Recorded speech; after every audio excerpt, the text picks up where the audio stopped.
नमस्कार विद्यार्थी मित्रांनो, आपल्या या मिशन स्टेनोग्राफी यूट्यूब चॅनलवर आपणा सर्वांचे स्वागत आहे. मराठी लघुलेखन 80 शब्द प्रति मिनिट. गती उतारा. सुरू. परिच्छेद. पाण्याचा अतिशय काटकसरीने वापर करणाऱ्या ठिबक व तुषार सिंचन पद्धती यशस्वी होण्याकरिता भूगर्भातील पाणी विहिरींच्या माध्यमातून घेण्याची गरज आहे आणि विदर्भातील शेतकऱ्यांनी प्रथम या बाबीवर लक्ष केंद्रित करावे असा हितोपदेश खासदार बाळासाहेब विखे पाटील यांनी येथे केला. खुल्या विहिरी, बोअरवेल, ट्यूबवेल आदी प्रकारच्या विहिरीच विदर्भीय शेतांमध्ये दिसत नाहीत.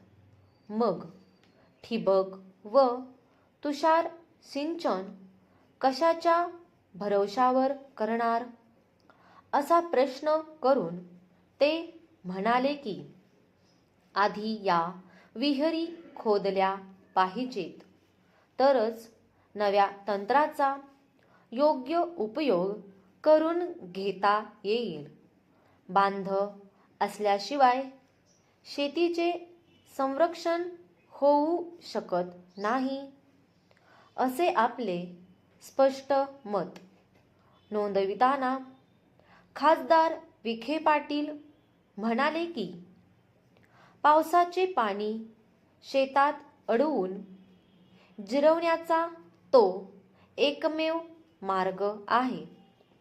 परंतु दुर्दैवाने विदर्भात असे बांधही दिसत नाहीत.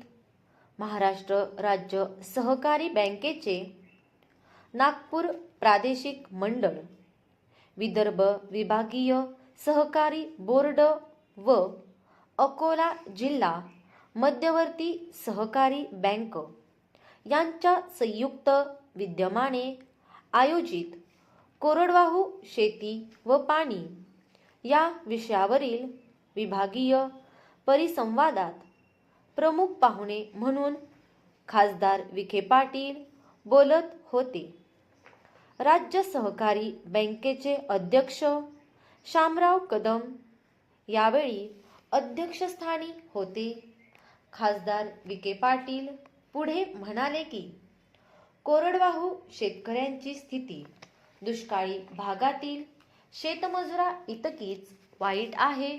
म्हणून त्याने आता परंपरागत पिके सोडून व्यापारी दृष्टिकोन स्वीकारावा आणि कमी पाण्यात येणाऱ्या फळबागा लावण्याचा प्रयत्न करावा असे त्यांनी आवाहन केले. सिंचन हे भांडवली खर्चाचे असल्यामुळे शेती व्यवसाय जास्त खर्चिक बनला आहे. त्यासाठी सिंचनाचे आधुनिक तंत्र वापरणे ही काळाची गरज आहे. या संदर्भात पंजाबराव कृषी विद्यापीठाने एक विशेष शाखा उघडून शेतकऱ्यांना जागृत करावे अशी सूचनाही त्यांनी केली.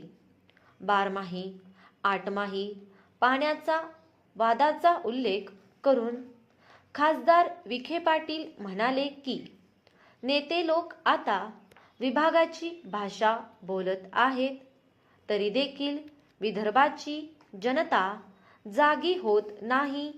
याला काय म्हणावे? स्टॉप.